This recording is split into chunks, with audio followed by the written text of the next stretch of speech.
Goldie Hawn was never just another name on Hollywood's Walk of Fame. She was its golden heart, a radiant force that lit up screens and souls alike. More than her accolades or films, it was her rare combination of vulnerability and charisma that captivated millions. In her iconic performance in Cactus Flower, she didn't just act, she carved out a piece of herself for the world to hold on to. That Academy Award wasn't just a trophy. It was a mirror of the emotional truth she laid bare on screen, an unforgettable invitation into her aching brilliance. With Private Benjamin and the First Wives Club, Goldie didn't just deliver laughs, she delivered something far deeper. She became a symbol of emotional honesty, of women who endure quietly and rise powerfully. Beneath the humor, there was a current of pain she dared to channel. Each role became a message to those who felt unseen, unheard, and unchosen. She gave women not just comedy, but catharsis. But while she gave light to others, her own world was slowly dimming. In a quiet admission that stunned her fans, she revealed, "I can barely see anything." It was more than a health update. It was a heartbreak, a cruel twist of fate. The very eyes that once held the sparkle of youth, the vision that once shaped decades of cinematic history, were now betraying her. It's an unimaginable reversal. The woman who illuminated Hollywood with joy now finds herself navigating a life blurred by shadows. The spotlight, once her stage, has turned into a distant glow. And for those who grew up watching her dance, laugh, cry, and inspire, it's a deeply emotional reckoning. But to truly understand the heartbreak of today, we must first walk through the hidden darkness that shaped her light. Goldie Hawn's story did not begin with applause. It began with silence. Born on November 21, 1945 in Washington, D.C., she came into the world not amidst glitter and glamour, but beneath a quiet weight.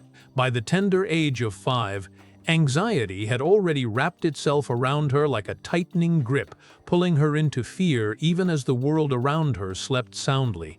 While other children found peace in dreams, Goldie found panic. Her nights were filled with invisible monsters, panic attacks that stole her breath and left her sobbing beneath the covers. Her mother, Laura, a demanding ballet instructor obsessed with grace and discipline, offered no comfort. Love was replaced with posture, affection with correction. Every tender moment was choreographed, every gesture evaluated. Her father, Edward, a gentleman who found solace in music, was physically present but emotionally distant. There was rhythm in their household, but no refuge, no safe arms to collapse into. Goldie grew up performing on a stage she never auditioned for, learning to smile while silently unraveling inside. At just 10 years old, while others laughed and chased innocence, she was gripped by a fear most adults never face, the certainty that she wouldn't live long. "I thought I wouldn't make it to adulthood," she later revealed. This wasn't melodrama, it was her daily reality. Death wasn't a far-off abstraction, it was a shadow that walked beside her. Ballet, ironically, became both her escape and her cage. The fluidity of movement gave her structure, but it also buried her sorrow. Her body became a vessel of silent screams, dancing through despair in perfect form. Behind every plie and pirouette was a girl begging for something she didn't know how to name: safety, softness, someone to say she was enough. She cried alone in her bedroom, face buried in pillows that knew her sorrow better than anyone. On the surface, she was the smiling golden girl. But beneath that sunshine image was a storm no one could see.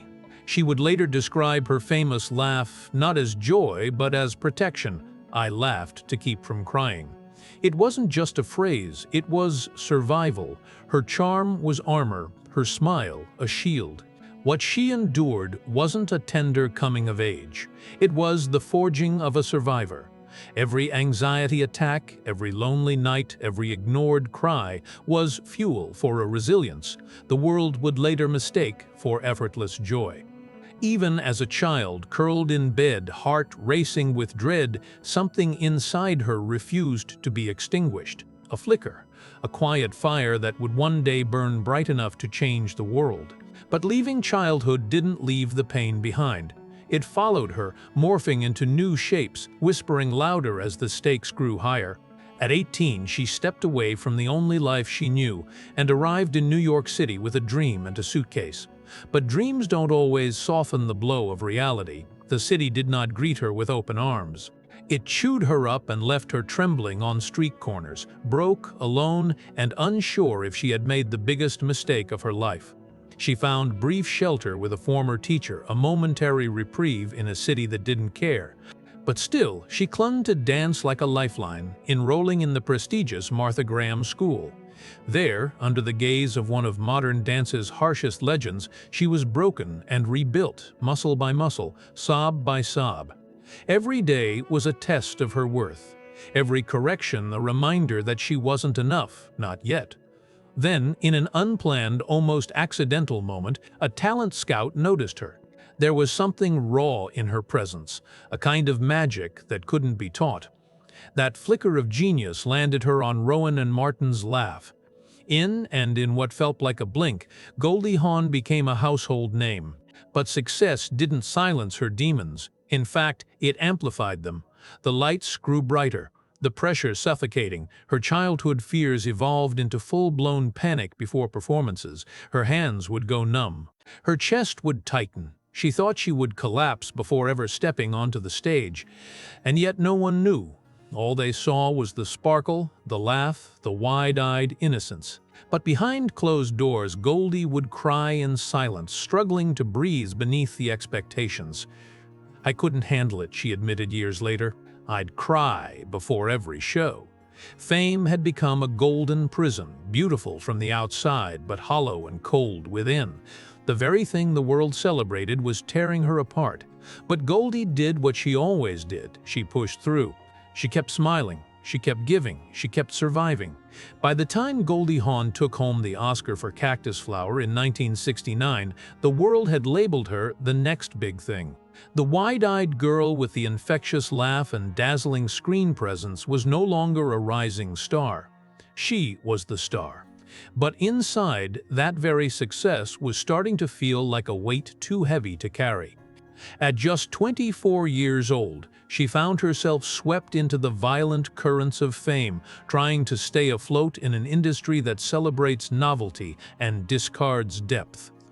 The Golden Girl persona, once a badge of honor, soon became a trap. Hollywood adored her for being cute, for being quirky, for being the lovable airhead. But Goldie knew she was more. She just didn't know how to make the world see it. "I became famous for being cute," she once said in an interview, her voice soft yet edged with quiet exhaustion. But that's not all I was. She wasn't just a punchline or a pretty face. Beneath the glitter and giggles lived a fiercely intelligent, emotionally complex woman. She wanted to write her own story, not just read the lines someone else gave her. And so, in a bold move that defied industry norms, she stepped behind the camera. In 1980, she not only starred in Private Benjamin, she co-produced it. The film wasn't just successful, it was revolutionary. A comedy led by a woman, about a woman who reclaims her life through sheer grit. Audiences loved it, critics applauded it, and the industry, though hesitant, couldn't ignore it. Goldie had done something extraordinary. She rewrote the rules. But behind that triumph, old doubts still lingered. Was she taken seriously, or was it just another stroke of luck in a career built on charm? Some critics continued to dismiss her, saying she had more sparkle than substance. That criticism hit deep. It echoed the childhood voice that had always whispered, "You're not enough." So she kept fighting. Through the 1980s and 1990s, Goldie poured herself into role after role that gave voice to women often overlooked. Overboard, The First Wives Club, Death Becomes Her, these weren't just films. They were cultural moments that showcased aging women as funny, fierce, and unapologetically alive. But more than that, they were reflections of her own evolving truth, of a woman battling time, loneliness, betrayal, and the fading glow of youth. She brought to the screen characters who were bruised but bold, broken yet beautiful, and through them she found pieces of herself. But no matter how radiant her performances, the roles began to dry up. Hollywood, in its obsession with youth, began to look past her. She once said with brutal honesty, "In Hollywood, once you turn 40, they think your career is over." And for a time, it felt like the world agreed. The scripts thinned, the calls slowed. And for a woman whose identity had been so wrapped up in being seen, the growing invisibility was suffocating. Her mind returned to the same dark corners she had fought so hard to leave. The anxiety that once lived in her childhood bedroom now came roaring back into her dressing room. She would stare into the mirror, mascara smeared by tears, whispering affirmations just to get through the day. There were mornings she questioned if the person the world adored was swallowing the woman inside. Even as she dazzled fans in interviews and red carpets, the loneliness underneath was palpable. In those moments, Goldie found solace not in fame, but in silence. She turned to therapy, not for image, but for survival. What began as a hesitant step became an 8-year journey into herself. She peeled back layers of trauma, unearthed old scars, and faced truths that most would never dare say aloud. It wasn't glamorous. It was raw, messy, painful work. She cried in private, screamed into pillows, journaled into the early hours. But she kept going. Yoga became her ritual, meditation, her anchor, breathwork, her way of reclaiming calm. These weren't passing fads, they were lifelines. Her journal pages weren't filled with dreams of awards or applause. They were filled with gratitude, sorrow, and the unwavering hope that she could feel whole again. And slowly something began to shift. She no longer measured her worth by screen time or headlines. She found strength in stillness, in boundaries, in choosing herself. But the world still demanded a smile, so she gave it. On film sets, she lit up scenes with her signature warmth. But between takes, she'd retreat into herself, gathering the pieces that still felt scattered. In one haunting confession she shared, "I remember finishing a shoot, going back to my hotel room, curling into a ball and sobbing for hours." That image of America's sweetheart crying alone in silence is one that redefines everything we thought we knew about her. Even her Oscar win, a moment most actors dream of, left her hollow. Months after receiving Hollywood's highest honor, she spiraled into one of her darkest breakdowns. "People thought I had everything," she later said, "but I felt like I had nothing left inside." It was the cruelest twist of all. To be praised, idolized, celebrated, while internally collapsing. To be the source of laughter for millions while crying in solitude. But Goldie never let despair win. She clawed her way back, not for fans or press, but for herself. Her healing wasn't performative, it was sacred. She didn't just survive, she transformed. She redefined what it means to be strong in a world that often confuses silence with weakness. Her resilience didn't come in grand speeches or social media statements. It came in small, deliberate acts of care, in showing up, in raising her children, in choosing love again after devastation. Goldie's legacy was no longer just her films, it was her fight, her quiet resistance against a system that tried to shape her into something she never was. She didn't just shine in Hollywood, she exposed its cracks and chose to write her own story anyway. And for a woman once terrified she wouldn't live past childhood, that is perhaps the most powerful story of all. While the world admired Goldie Hawn for her smile, her career, and her unmistakable glow, her private life was marked by heartbreaks that quietly unraveled in the background. Her personal relationships were far from the romantic ideals sold in tabloids. They were real, raw, and sometimes devastating. Her first marriage to dancer and director Gus began with the gentle innocence of two artists chasing dreams. It was quiet, almost poetic, a bohemian love story grounded in shared creativity. But as Goldie's career skyrocketed and she became a household name, the imbalance began to show. The success that once brought them together slowly drove them apart. Gus struggled to cope with her fame. The admiration the world offered Goldie turned into a wedge that neither of them could remove. "He couldn't handle it," she would say later. It wasn't said with bitterness, only resignation. For 7 long years, she remained tethered to a marriage that faded little by little. No public scandals, no explosive fights, just silence where once there had been hope. And when it ended in 1976, it wasn't a media spectacle. It was a soft, painful surrender behind closed doors. But Goldie didn't get time to grieve. Fate moved fast. On a plane flight that same year, she met musician Bill Hudson. It was immediate, an electric connection that felt like destiny. Within months, they were married. By the end of that whirlwind year, she was not only a wife again, but a mother. Oliver Hudson was born that September, followed by Kate in 1979.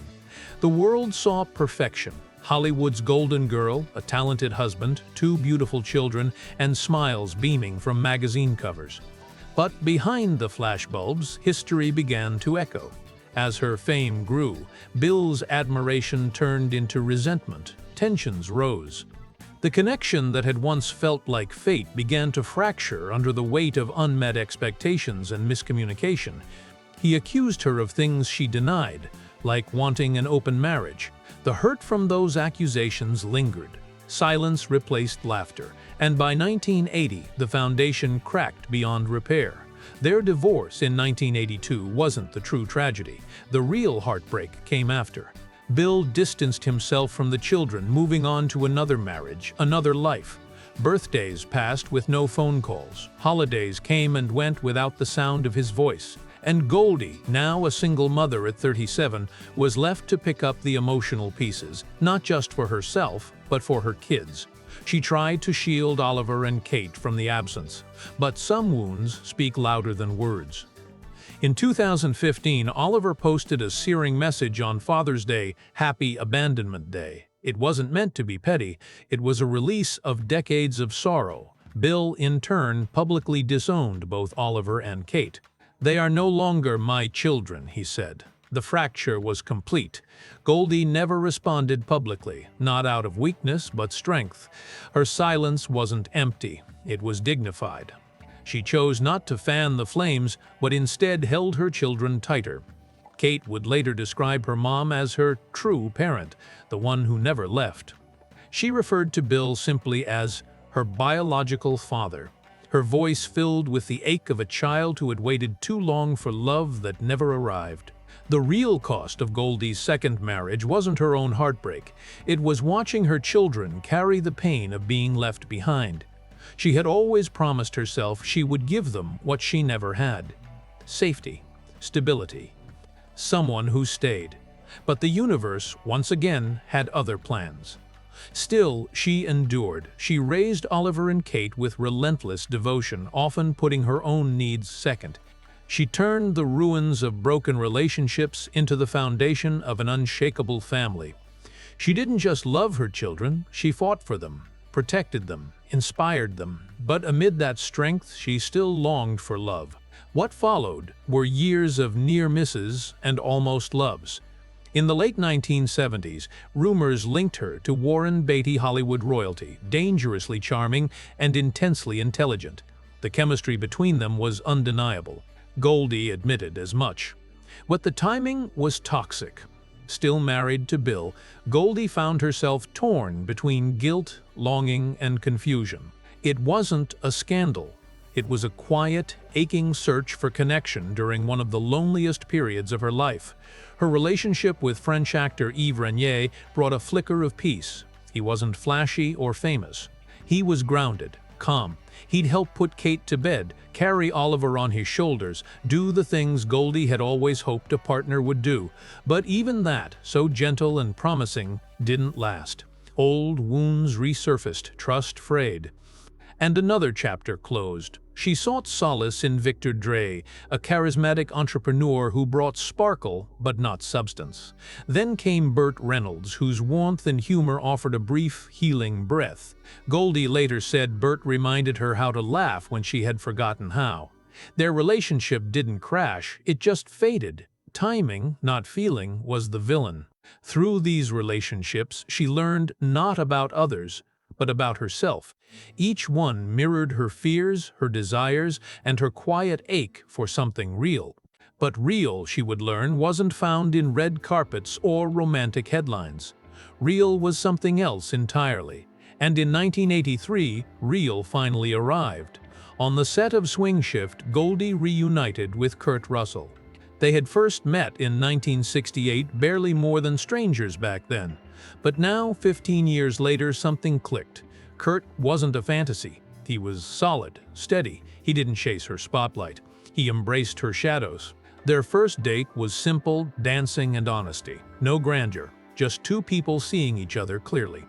With Kurt, Goldie found the peace she had spent decades seeking. They chose not to marry, not because they feared commitment, but because they believed in love without conditions. A marriage license doesn't guarantee love, she said. And so they wrote their own story. A story of patience, partnership, and presence. When Wyatt was born in 1986, Goldie's world shifted again, but this time the foundation held. The cracks didn't appear, and Kurt didn't just love her, he loved her children. He stepped into a role that Bill had abandoned and filled it with quiet grace. Kate once said, "Kurt is the father who showed up." 6 words that carried decades of healing. For Goldie, that wasn't just touching, it was transformative. After years of chasing love, it finally stood still long enough to hold her. They built a home filled with laughter, with meals shared at the table, with muddy boots and cozy fires, ordinary joys that felt like miracles.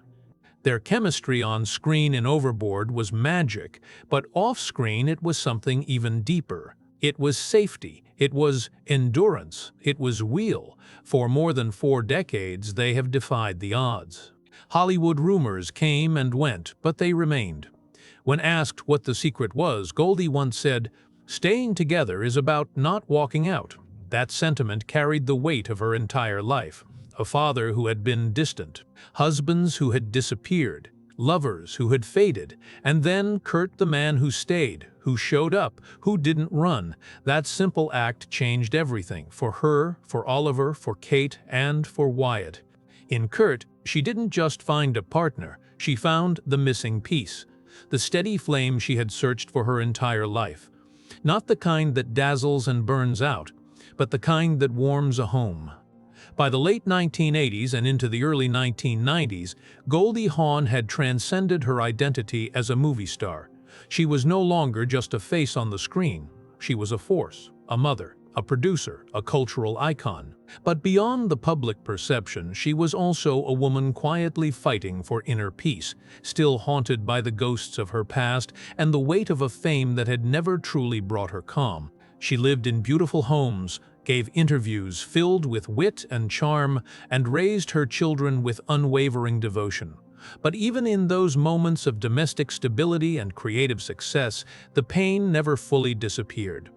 The anxiety that first crept into her life at age 5 never let go. It only changed form. Now it arrived not as panic attacks in the dark, but as emotional fatigue, an invisible weight pressing down on even her most joyful days. She often spoke of sitting in front of the mirror in her dressing room, whispering quietly to herself, "Just breathe." That gentle command became her daily mantra, a lifeline when the world outside demanded perfection while she just needed space to exist. The public only ever saw the polished version, the radiant smile, the infectious laughter, the carefree spirit. But behind the curtain, there were still moments of collapse, still nights when she cried herself to sleep, still days when the weight of being Goldie Hawn felt heavier than any award she'd ever won. And yet, through all of that, she continued to create, not just films, but healing. She devoted herself to mindfulness, not as a trend, but as a way to reclaim her sanity. Yoga, meditation, journaling, breathwork. These weren't hobbies. They were the sacred rituals that allowed her to keep moving forward. Her journals weren't filled with celebrity gossip or industry goals. They were raw documents of survival, pages soaked with tears, gratitude, and self-reminders that she was still worthy of peace. In the 1990s, while others saw her as the epitome of confidence, she was often navigating the aftermath of emotional breakdowns that had left her feeling exposed and empty. Fame, she had learned, does not silence inner turmoil, it amplifies it. And yet, she never gave up on herself. even after winning an Oscar, even after producing successful films, even after raising 3 children and building a life with Kurt Russell that defied Hollywood norms, she still struggled with something most fans never saw: the quiet war between the woman she really was and the woman the world expected her to be. In that war, she found her greatest strength. She began speaking publicly about mental health, long before it was common or celebrated to do so. She didn't just talk about her pain, she used it. She turned it into purpose. That purpose took form in her foundation, Mind-UP, a program built to help children understand and regulate their emotions, especially the kind of fear and anxiety that haunted her for decades. To Goldie, this wasn't philanthropy, it was redemption. A chance to reach into the past and comfort the little girl she once was, the one who lay alone in bed, convinced she wouldn't live to see her future. Through Mind-UP, she gave that girl and thousands of others like her a voice, a plan, a way out of the darkness. As the years passed, Goldie began to step back from the spotlight, not because she had lost relevance, but because she had found contentment. The chase was over. She no longer needed to prove anything, not to critics, not to fans, not even to herself. She had redefined success not as applause, but as peace. But time, as always, brought its own challenges. The once youthful eyes that lit up Hollywood began to betray her. In a heartbreaking confession, Goldie admitted, "I can barely see anything." The woman who once dazzled audiences with a single glance now navigated a world blurred by fading vision. It wasn't just a physical loss, it was emotional. Scripts became harder to read. Faces she loved faded into shadows. Even the sparkle of her grandchildren's laughter became tinged with frustration as her eyes struggled to keep up with their joy. For someone who had spent her entire life making others see her, this loss felt almost cruel. But even then, she did not fold. With Kurt's steady hand guiding her, she learned to move through the darkness. She memorized the layout of her homes. She focused on the sounds of laughter, the rhythms of her family's presence. Her world had dimmed, but her spirit never did. Each morning, she continued her rituals. Yoga to stretch her aging body, breathwork to center her mind, healthy meals, not out of vanity, but as an act of respect for the vessel that had carried her through so much pain, so much joy, so much transformation. She rejected the pressure to maintain a surgically perfect face.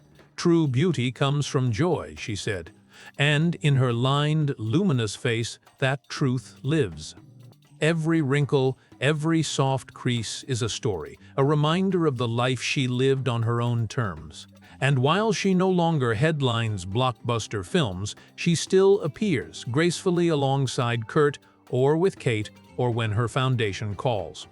Each appearance is a quiet message. She is still here, still radiant, still choosing joy. Yet, the ghosts remain. The betrayal of her father, the dissolving of 2 marriages, the pain of public judgment. These wounds don't vanish with age, they linger. And when her vision dims a little more, when she finds herself navigating a hallway by touch instead of sight, those memories whisper again. But this time, she is not alone. She is held by Kurt, the man who never left, by Oliver and Kate, the children who call her their anchor, by Wyatt, the child she raised in the warmth of a stable love, by the family she built, not from perfection, but from persistence, from healing. Looking at Goldie Hawn today is to witness both fragility and immense power. A star who has faded from the screen but burns brighter in life. A woman whose legacy isn't just built in box office numbers, but in the way she transformed trauma into truth, pain into compassion, fame into something human. She has endured the agony of watching her children cry for a father who wouldn't come.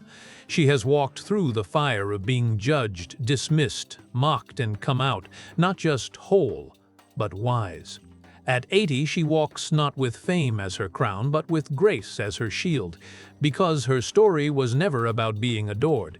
It was about survival, rebirth, and the quiet, extraordinary decision to never give up on love, not from others, but from within herself. As Goldie Hawn stepped into her 8th decade, what remained wasn't just the echo of applause or the weight of awards. It was the quiet, resounding strength of a woman who had lived every chapter of her life on her own terms, surrounded by beauty, yes, but also by the rawness of life. A life that included heartbreak, absence, transformation, and above all, love. Her fortune, built across decades of iconic roles and careful business decisions, stood at an estimated $90 to $100 million. Combined with Kurt Russell's wealth, their empire surpassed $200 million. But Goldie never allowed money to define her. It was never the mansions or properties that gave her peace. It was what happened inside those walls. Their homes, Malibu, Aspen, Los Angeles, Manhattan, were more than real estate. They were emotional sanctuaries. In Malibu, the sound of waves now replaced the roar of studio crowds. In Aspen, winters brought quiet serenity, laughter echoing through snow-covered trees. Their LAA home had seen both pain and triumph, while the apartment in Manhattan whispered memories of the young dreamer who once walked those streets, penniless but determined. To the public, these houses were signs of success. To Goldie, they were proof that she had survived, and finally, found safe harbor. But not even mansions can protect against time. Her eyesight, once sharp and expressive, continued to fade. "I can barely see anything," she said, and though the words were simple, the loss behind them was enormous. The scripts she once read with ease blurred into smudges. The faces of her grandchildren, so full of joy, flickered in and out of clarity. The world, so vividly shaped by her vision, was slowly dimming. And yet, even that did not break her. She didn't respond with bitterness. She didn't retreat. Instead, she leaned into what mattered most: presence. She allowed herself to be guided, not just physically by Kurt's hand or her family's support, but emotionally by the decades of resilience she had built. Her mornings remained sacred. Yoga, deep breaths, meditation, these weren't habits, they were acts of defiance against despair. Her meals were light and nourishing. Her body, though older, was treated with the same care she once gave to it in dance studios. She accepted the wrinkles, the slow steps, the blurred vision, not as losses, but as reminders of how far she had come. And still she smiled.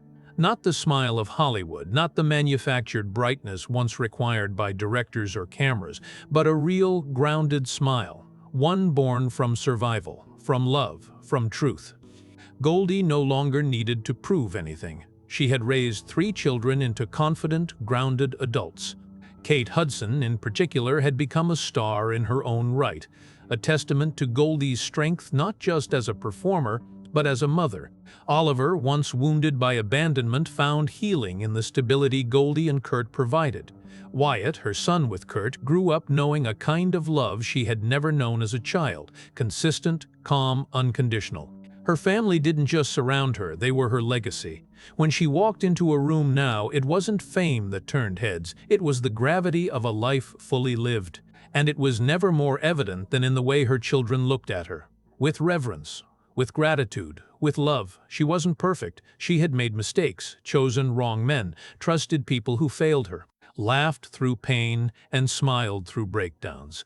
But she never stopped trying, never stopped believing, and most importantly, never stopped loving, because even after betrayal, she kept her heart open. Even after anxiety threatened to consume her, she searched for peace. Even after being nearly destroyed by fame, she dared to use it for something bigger, something that could heal. Her foundation, Mind UP, became the heartbeat of her later years. Through it, she taught children the very skills she never had: how to breathe through panic, how to understand emotions, how to find calm within chaos. Every lesson she offered was one she had once needed herself. She wasn't saving the world, she was repairing it, one child at a time, one breath at a time, one moment of mindfulness at a time. And when her eyesight began to fail, she didn't collapse. She simply turned inward, into the memories, the love, the laughter that had carried her through. Because what she could no longer see with her eyes, she still felt with her heart. She could feel Kurt's hand in hers, The way he had stayed when everyone else had left, she could feel Kate's arms around her. The daughter who once cried for a father but grew into a woman who understood what real parenting looked like. She could hear Oliver's voice, no longer angry, no longer lost, just present, whole. She could feel Wyatt's strength, the child she raised in calm, the son who never had to question if he was loved. And she could feel her own courage, the same courage that carried her from a ballet studio in Washington, D.C. to the Oscar stage. The same strength that whispered, "You'll make it," when all she wanted to do was disappear. Goldie Hawn's story is not about tragedy, even though there was plenty. It's not about fame, even though she had more than most. It's about grace, about endurance, about choosing to love even when love had hurt her. It's about a woman who had every reason to close her heart, but instead opened it wider. At 80, she is not a fallen star. She is a constellation of every woman who has ever been underestimated, misunderstood, or misrepresented. A mosaic of laughter, loss, survival, and healing. Her legacy is not just the films she made or the awards she won.